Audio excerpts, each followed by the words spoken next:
The single silver dollar in Arthur Vance's palm felt heavier than the whole damn mountain, because it was meant to buy his son a new pair of eyes. That was, of course, a fool's notion. Eyes couldn't be bought, but doctors could, and medicine, and maybe even a miracle if the price was right. The problem was, a single dollar was not the right price. It was the price of a sack of flour and some salt pork, with maybe a few cents left for cheap candy to quiet a child who could no longer be distracted by the flight of a hawk or the shape of a cloud. Arthur was a man built of the mountain itself, wide in the shoulders, thick through the chest, with a tangle of dark hair and beard that fell to his collarbone. He lived not on the mountain, but in it, in a wide, dry cave system his father had found decades before. It was a good home, protected from the wind and holding the heat of a fire better than any clapboard shack. But it was isolated, and since Martha's passing 2 winters ago, that isolation had grown teeth. Now, with his son Ben's sight gone, it was a prison. The boy was 7. A year ago, his world had been the vast, sharp relief of the Colorado Territory. Now, it was a shifting curtain of milky gray. The doctor down in Redemption Gulch, a man whose hands smelled of whiskey and stale tobacco, had called it a fever sickness in the humors of the eye. He had charged Arthur $5 for the diagnosis and offered no cure. So Arthur was trapped. He couldn't leave Ben alone in the cave to run his trap lines, not for the long weeks it took to earn real money. And he couldn't bring a blind child into the high country during a blizzard. They were living on smoked meat and dwindling hope. The social pressure from Redemption Gulch was a low, constant hum. They saw him as a wild thing, a man who'd turned his back on civilization to live in a hole in the ground. They whispered that the boy's affliction was a judgment. He stood before the weathered plank of the general store, the December wind cutting through his thick coat. He looked at the silver dollar one last time. It wasn't enough for a doctor. It wasn't enough for a miracle. But it might be enough for a different kind of long shot. He walked inside, the bell over the door jangling a meek announcement of his presence. Jedediah Thorne, the store's proprietor, looked up from his ledger, his smile thin and dry as a corn husk. Arthur ignored him and tacked a small, crudely written notice to the public board. He'd spent an hour carving the letters into the scrap of paper with a bit of charcoal. Woman wanted for housekeeping and child care, room and board provided. Inquire A. Vance. He didn't post his location. Anyone who knew the name Vance knew where to find him. He used his last dollar to buy a small bag of cornmeal and a strip of salted bacon. As Thorne counted out the change, he gestured to the notice with his chin. "Wasting your ink, Vance," Thorne said, his voice smooth and pleasant. "No respectable woman is going to haul herself up that mountain to live in a cave with you and the boy." Arthur didn't answer. He just took his supplies and walked out, the bell marking his departure. The walk back up the trail was long, the bag of cornmeal a paltry weight on his back. He knew Thorne was right. It was a fool's errand. But as the first flakes of a heavy snow began to fall, he found he was fresh out of any other kind of errand to run. He had posted his notice, and now all he could do was wait for a miracle or the spring thaw, whichever came first.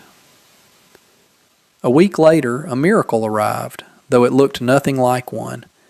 It came in the form of a woman so small, Arthur feared the mountain wind might carry her away. She was Chinese, her face quiet and unreadable, her hands tucked into the sleeves of a simple dark blue coat. She stood at the mouth of the cave, having followed his tracks through the snow, a small bundle her only luggage. Ben was huddled by the fire, his hands outstretched to the warmth he could feel but not see.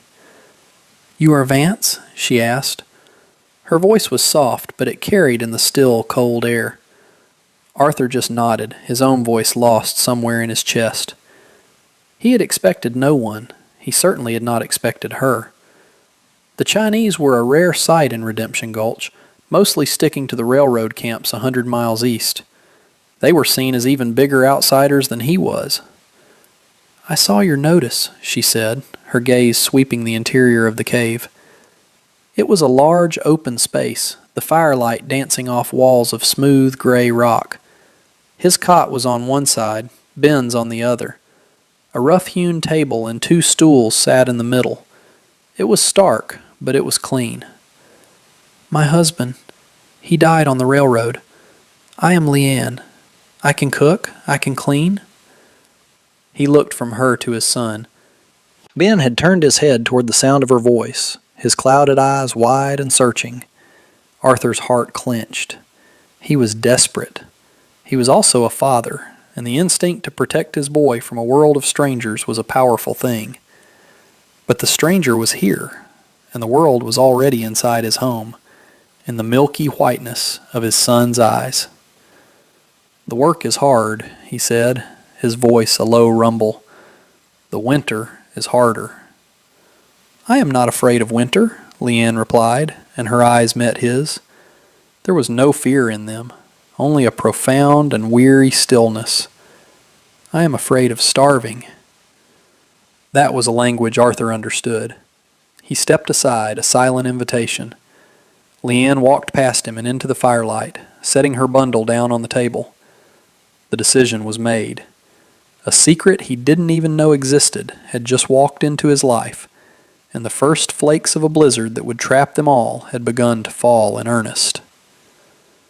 The storm hit with the fury of a cornered animal. For 3 days, the world outside the cave was a churning chaos of wind and white.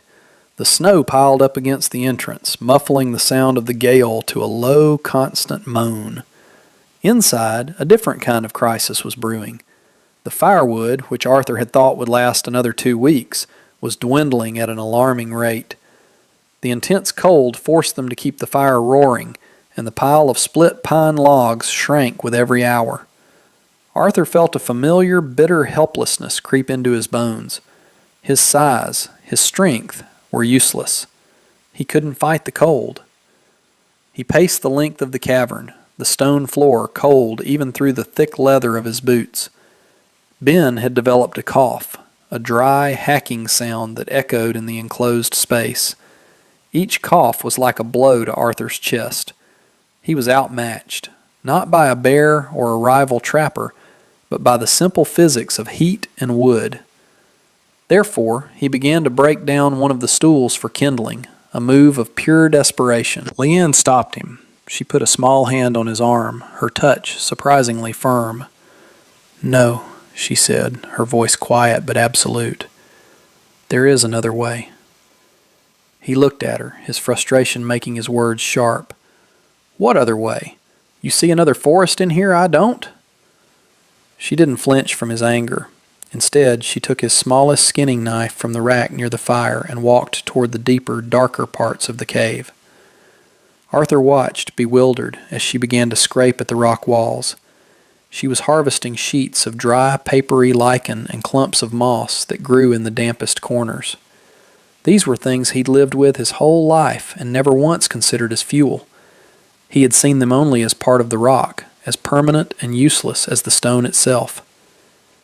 She brought a basketful back to the fire. "This burns slow," she explained, her hands moving with deft, practiced efficiency. "Hot, but slow. We mix it with the last of the wood. It will last." And it did. She showed him how to layer the damp moss with the dry lichen and sandwich it between 2 small logs. The resulting fire was smoky and smelled of earth and damp stone, but it produced a steady, radiant heat that pushed the killing cold back to the mouth of the cave. It burned for hours on a fraction of the wood they had been using. Ben's coughing subsided as the air warmed, and he fell into a deep, peaceful sleep. Arthur sat across the fire from Leanne, watching her. In the flickering light, he saw not a fragile, desperate woman, but a figure of immense competence. Her knowledge was of a different kind than his. He knew the ways of the forest, of animals and weather. She knew the ways of survival, of making something from nothing. For the first time, he felt a flicker of something other than desperation. It was a grudging respect. The community of Redemption Gulch was not there to see this small, quiet miracle, but he was. His judgment, forged in the hard solitude of the mountains, was beginning to shift. When the blizzard finally broke on the fourth day, the sun glinted off a world transformed, buried under a thick blanket of white. The immediate danger of freezing had passed, but their stores were now critically low. The cornmeal was gone, the last of the smoked venison eaten the night before. He'd had to get to town for supplies. There was no other choice. He began to strap on his snowshoes, preparing for the long trek down the mountain. "You'll watch the boy," he said. It was a statement, not a question. Leanne shook her head. "I will come with you," she said. "Ben will sleep. We will be back before he wakes." "The trail is dangerous after a storm like this," he argued. "You're not used to it." "I will not be left," she said, and there was a finality in her tone that stopped his protests. He looked at her, then at his sleeping son, and understood. She was not just his housekeeper. She was a partner in this desperate fight for survival, and she would not be sidelined. He found a spare pair of snowshoes his father had made and adjusted the leather bindings to fit her smaller boots. As they prepared to leave, he saw her pause by Ben's cot. She gazed down at the boy, her expression intense, unreadable. She reached into the pocket of her coat, and her fingers brushed against a small, silk-wrapped bundle. Arthur saw the gesture, a fleeting, private moment, and a strange unease settled over him. He had thought the greatest threats were the winter cold and the gnawing emptiness of their larder. But as he looked at this quiet woman and the secret she held as close as the bundle in her pocket, he was about to find out that survival was far more complicated than that. The air in Redemption Gulch was sharp and clean after the storm, the sky piercing blue. The town was slowly digging itself out, men with shovels clearing paths between the buildings. The silence of the mountain was replaced by the scrape of metal on wood and the low murmur of voices.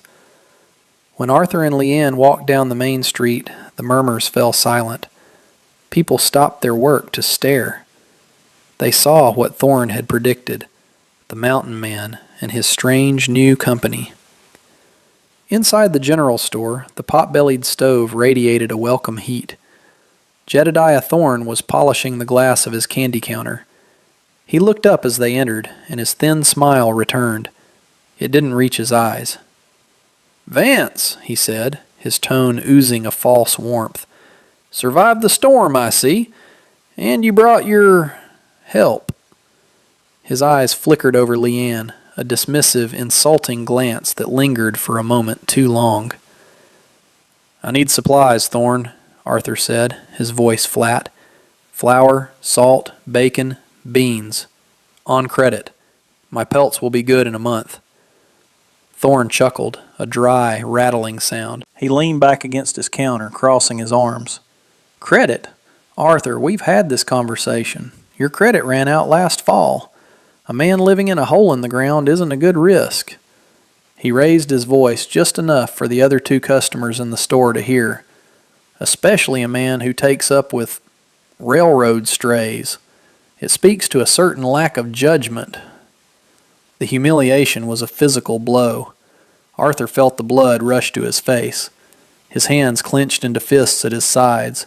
He could feel the eyes of the other men on him, could feel their silent, smug agreement. In the 1870s, a man's reputation was his currency, and Thorne was bankrupting him in public. But before Arthur could speak, before his rage could boil over into a violence that would only prove Thorne right, Leanne stepped forward. She moved with a quiet grace that drew every eye in the room. She stood before the counter, which came nearly to her chin, and began to unwrap the silk bundle from her pocket. Arthur expected to see a few coins, perhaps a silver trinket. Thorne looked on with an air of amused contempt. Instead, Leanne revealed a small, intricately carved jade pendant. It was a deep, lustrous green, the color of a summer forest. It depicted a crane in flight, its wings outstretched. She placed it gently on the counter. "This is collateral," she said, her voice clear and steady. Thorne scoffed. He poked at the pendant with a grimy finger. "What is this, some heathen charm? This is worthless here." "I wouldn't be so sure about that, Jedediah." The voice came from a man standing by the stove, a stranger Arthur hadn't noticed before.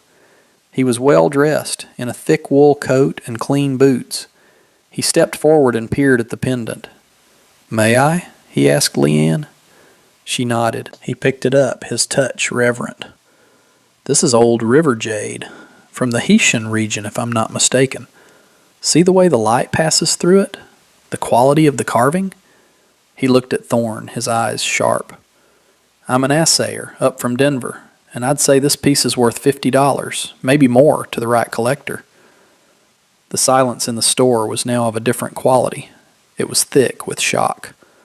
Thorne's face, which had been a mask of smug superiority, now looked like a collapsed pastry. He stared at the jade, then at Leanne, as if seeing her for the first time. The power dynamic in the room had completely inverted. "The supplies," Leanne said, her voice unchanged. "Against the jade. We will redeem it in 1 month." Thorne, caught in his own trap, could only nod. He couldn't refuse now without looking like a fool and a cheat in front of an influential visitor.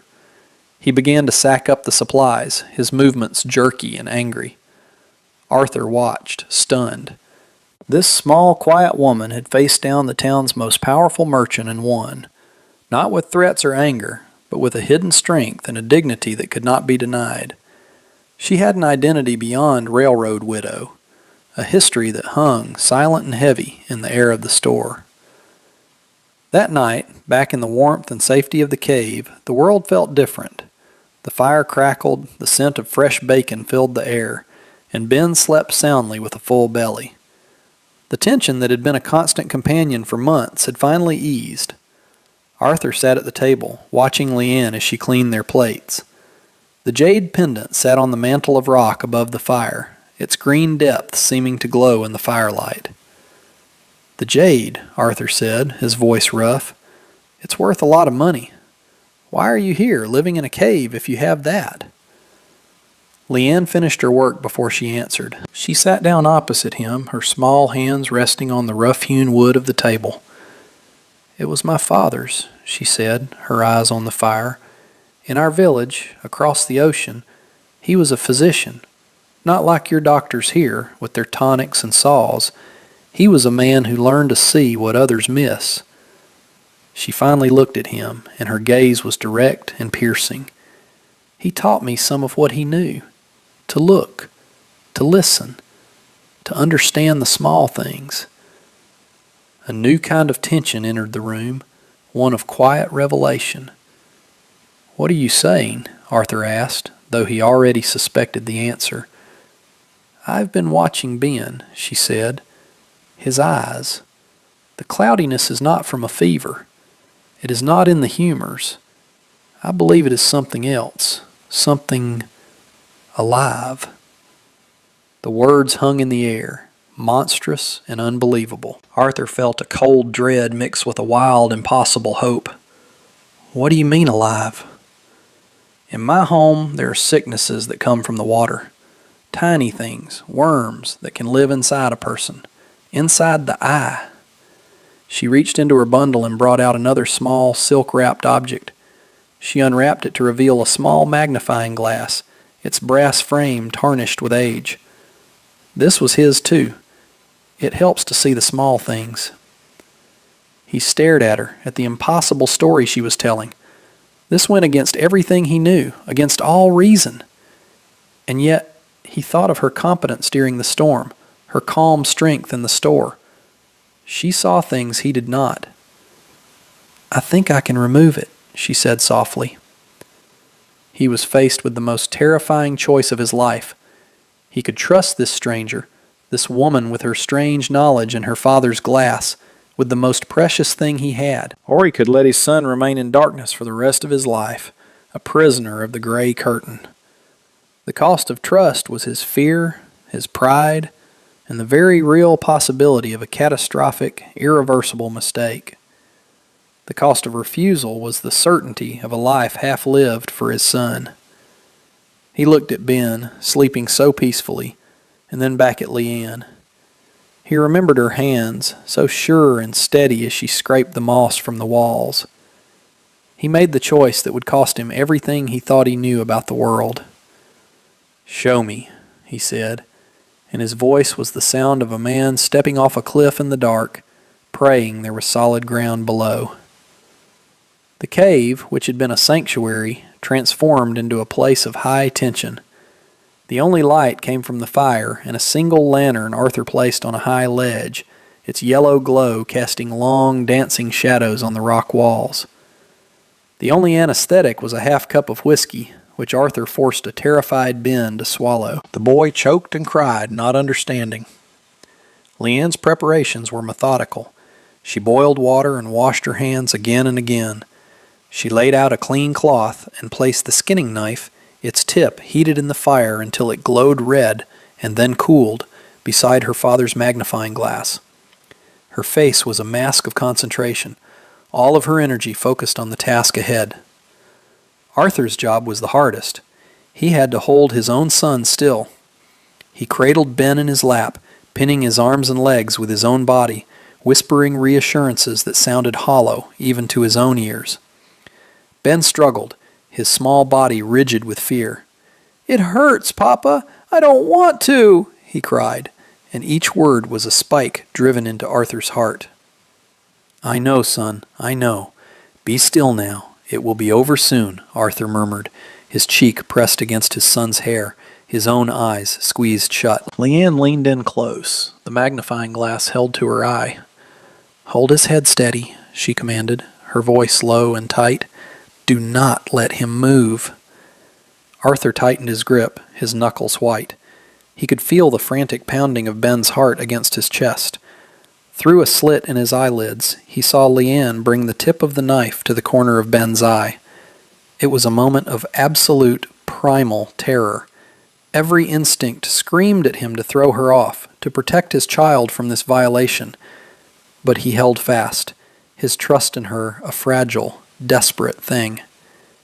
He heard Ben let out a sharp, pained gasp, and then a low, continuous whimper.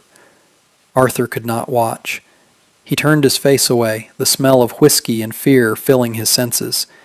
He felt a slight, sickening pull through his son's body.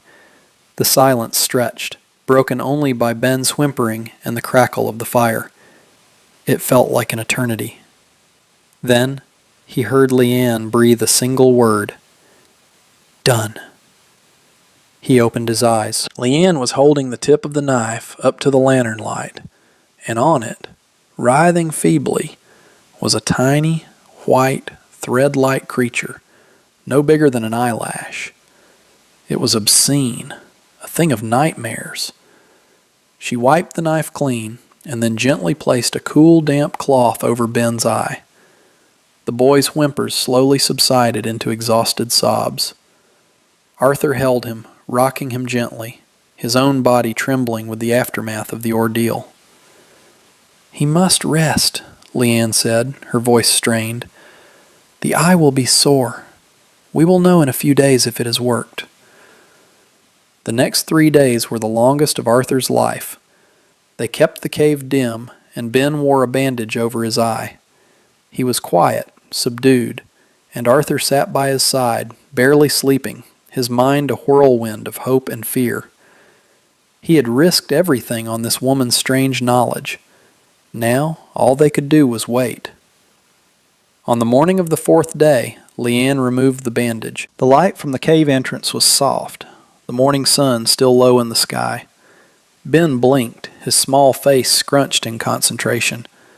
He looked around the cave, his gaze slow and uncertain. Then, his eyes fixed on Arthur.